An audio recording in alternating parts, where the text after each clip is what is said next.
Welcome to WatchMojo, and today we're counting down our picks for the top 21 best first-person shooter games of each year, 2000 to 2020. Sleep well? No thanks to your driving, yes. Wake up, Mr. Freeman. Wake up and smell the ashes.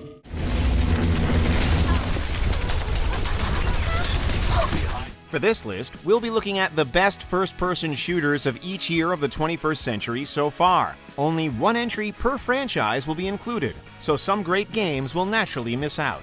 Which single-player shooter do you always return to? Let us know in the comments. 2000, Counter-Strike.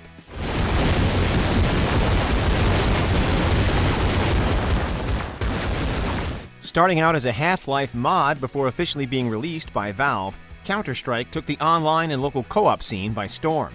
While expanded on in sequels, the original Counter-Strike came out of the gate with an addictive gameplay loop that made it a must-own on PCs the second it was released. With tight gameplay and a solid range of modes that emphasized teamwork, Counter-Strike set a standard for online shooters that very few games have since managed to surpass. Even more than 2 decades later, Counter-Strike is still very much active. 2001, Halo Combat Evolved. Sleep well? No thanks to your driving, yes. In a genre hardly lacking in iconic properties, Halo sits almost unmatched in terms of influence, prestige, and longevity. While Rare showed that first-person shooters can work on consoles, Bungie's Xbox exclusive proved that the genre could thrive away from PCs. Ambitious, a technical marvel, and narratively rich, Halo Combat Evolved blended extremely satisfying gunplay with competent AI, plenty of open locations, and well-balanced weapons. Halo also made expert use of the Xbox local multiplayer facilities, a revolutionary feature in the history of consoles. Bungie changed the genre in both huge and small ways, so much so that console shooters can be split into 2 eras, pre- and post-Halo. We're gonna make it, aren't we, sir? I don't want to die out here. 2002, Metroid Prime.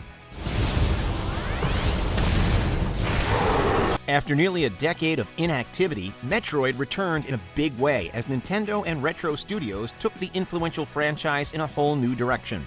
Gone was the 2D side-scrolling in favor of a 3D world primarily seen from a first-person angle, but Metroid Prime retained the complex level design and splendid gameplay that had always defined the license. As Samus unlocks new abilities, the world expands, providing new ways to explore and things to discover.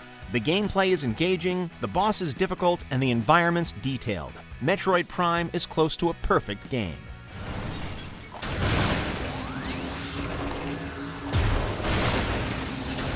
(2003) 13. Gentlemen, we're ready to launch operations. Boasting eye-catching cel-shaded visuals reminiscent of comic books, 13 is an absolute looker, but there is more to praise here than just stylish graphics. Based on a graphic novel and developed by Ubisoft, 13 tells an effective story filled with suspense and action. In fact, the game's narrative is its best feature.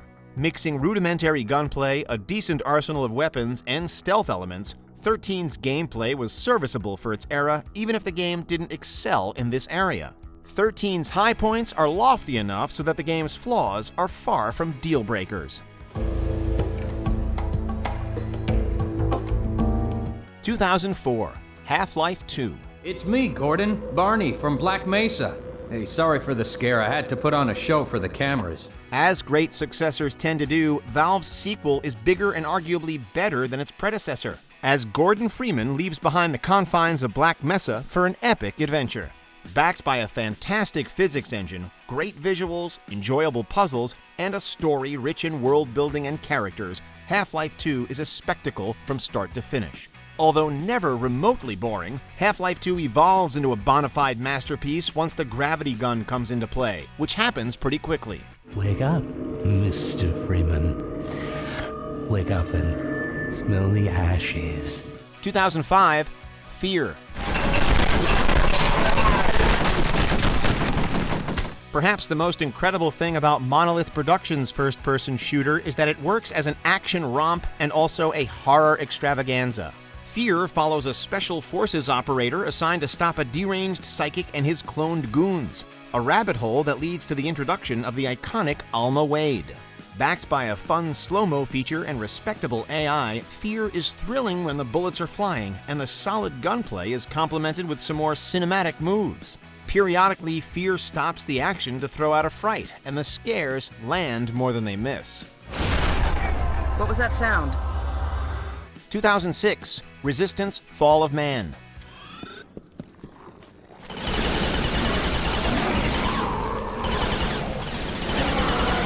A PlayStation 3 launch title that instantly made the console worth owning, Resistance: Fall of Man envisions a world where humanity is on the brink of annihilation at the hands of an alien race. As the story leads Captain Nathan Hale through a devastated United Kingdom, Resistance matches its grand narrative vision with incredibly fun combat and weapons. The single player was worth the price of admission on its own, but Resistance's multiplayer was also impressive. The game supported online matches of up to 40 people and offered a decent selection of modes.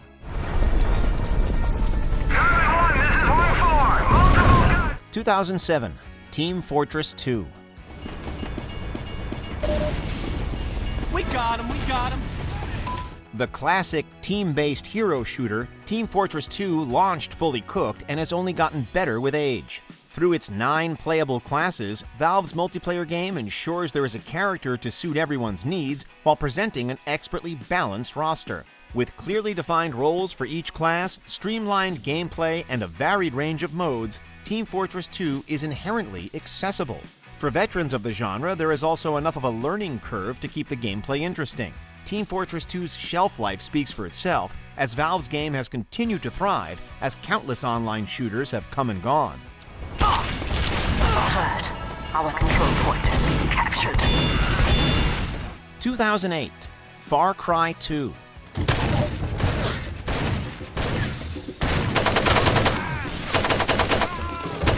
A significant upgrade over 2004's Far Cry, Ubisoft's sequel set a high standard for open-world shooters, particularly ones fond of realism.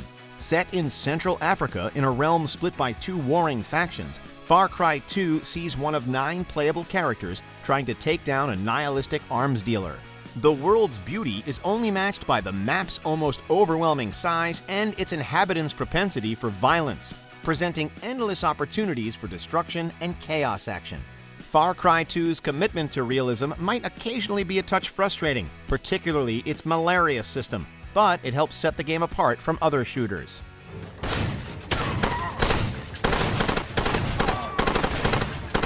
2009, Left 4 Dead 2.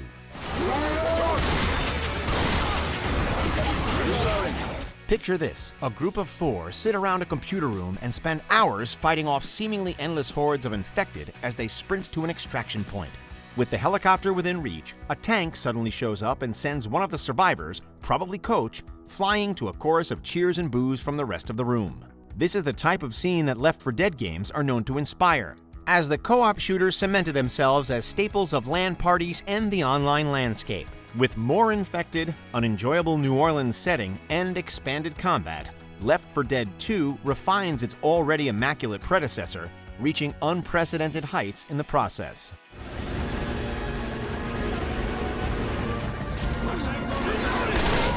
(2010) Call of Duty Black Ops.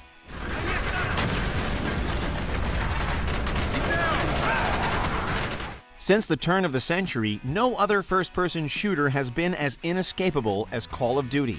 The franchise has gone through plenty of ups and downs, but Black Ops stands as one of the license's greatest achievements. The Cold War serves as the setting for the story, as Black Ops complements the series' trademark set pieces with a genuinely interesting narrative filled with unforgettable characters. As Call of Duty had already established a winning formula for its multiplayer, Black Ops mainly builds upon what came before it. The game also throws out a great zombies mode and one of the franchise's most iconic maps.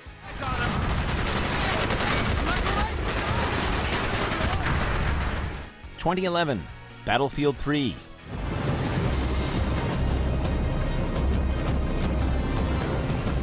Right from the get-go, DICE's shooter demands attention through its mesmerizing visuals and rewarding gameplay, the latter of which benefits from a decade of predecessors. While the single player falls somewhat short, the same certainly cannot be said about Battlefield 3's multiplayer. 4 versatile classes and a satisfying weapon progression and customization system underpin an experience defined by teamwork and size.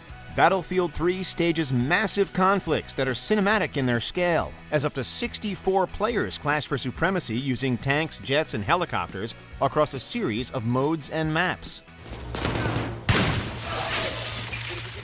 2012, Borderlands 2.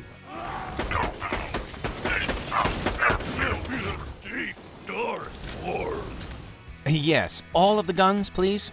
Expanding from the decent foundations of Borderlands, Gearbox's sequel added an enjoyable story fueled by a phenomenal villain, doubled down on the loot system to ensure a never-ending stream of rewards, and even packed in a few genuine laughs. While there are games out there with better gunplay, Borderlands 2's brilliance lies in its RPG elements, brazen personality, and replayability. The game's comic book-style graphics instantly set it apart from other shooters on the market, and the visuals are just one factor that makes Borderlands 2 such a singular entity. 2013, BioShock Infinite.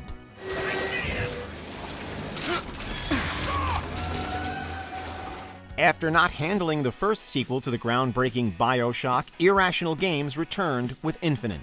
Hard as it is to look past the gorgeous and fascinating airborne city of Columbia, BioShock Infinite is ultimately more about its characters, specifically Booker and Elizabeth, more than its setting. Putting aside the political and social themes touched upon by the game, Infinite tells a very human story about grief, regret, and choices. While streamlined, the gameplay produces its share of exciting moments, particularly whenever the skyline is involved. The Burial at Sea episodes are also pretty darn good.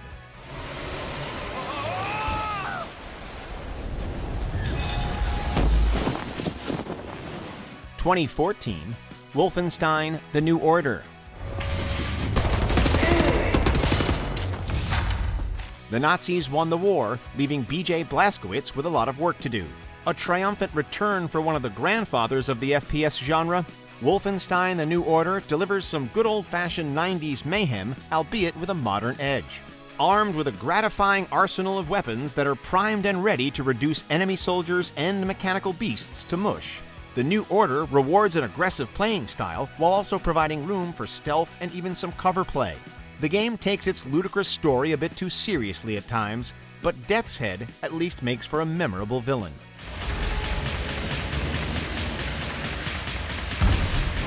(2015) Tom Clancy's Rainbow Six Siege. This tactical shooter's story might start in 2015, but it surely doesn't end there. Ubisoft's Rainbow Six Siege launched in a respectable state, but the game has gone from strength to strength with each new season. Rainbow Six Siege pits attackers and defenders in strategic battles for supremacy, as teams seek to outmaneuver each other in ever-evolving and unpredictable matches. The game's well-rounded roster of operators is supported with well-balanced gadgets and weapons, presenting countless ways for teams to set up and execute their strategies. It might have taken a while, but Rainbow Six Siege eventually transformed into one of the best multiplayer shooters ever.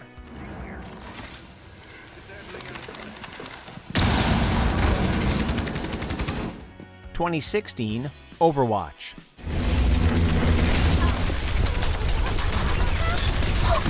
Blizzard released the hero shooter to end all hero shooters, at least for any other game unfortunate enough to come out in 2016. Overwatch hits it out of the park in nearly every area while polishing a tried and tested formula to near perfection.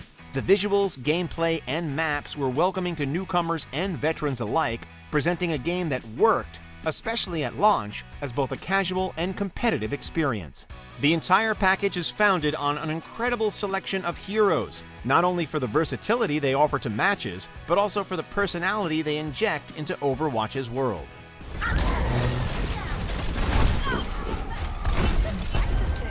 (2017) Destiny 2. One by one, we will rise again! It should go without saying that a Bungie game has pretty good gameplay, but still, it feels really good to shoot Hive and Vex enemies in Destiny 2. Like its predecessor, Destiny 2 launched with a solid base and plenty of room to grow, something that the Forsaken and Beyond Light expansions would take advantage of. Raids, the Crucible, a plethora of side quests, enjoyable main campaigns, and an engaging leveling system, Destiny 2 offers a ton of high-quality content. Everything is tied together through a combat system that delivers by-the-second thrills and endless entertainment.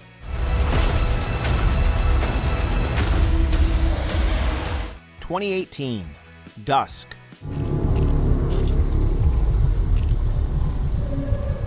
A nostalgic fondness for classic shooters has allowed plenty of retro-inspired modern games to thrive, and few titles pay a heftier tribute to yesteryear than Dusk. Packed with horror imagery and a surprisingly atmospheric episodic story, Dusk is a joyful return to the days when shooters crafted frantic symphonies of impactful weapons, pixelated body parts, and ceaseless explosions. Constant movement is the name of the game here, as Dusk packs expertly crafted levels with all sorts of delightful monstrosities that are just destined to be blown away with the Riveter or the Super Shotgun. 2019 Metro Exodus. The old man sent me out as a forward sentry, told me that I was to sit tight and under no circumstances look for any action. So I just had a front row seat watching you there. Following 2 entries primarily devoted to the Moscow underground, Metro Exodus decided to take a trip across Russia. Split into various wide-open areas, each boasting a unique aesthetic, Metro Exodus swaps out linearity for exploration while still retaining the survivalist mentality that has always defined the series.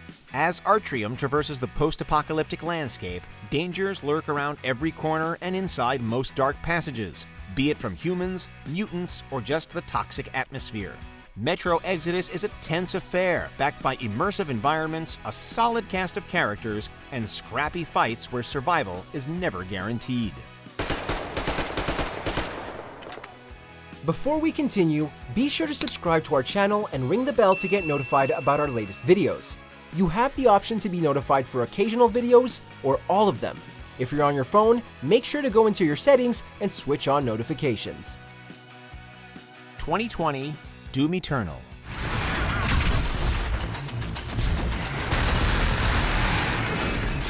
Earth is overrun with demons, which naturally just means that the Doomslayer has a lot to do.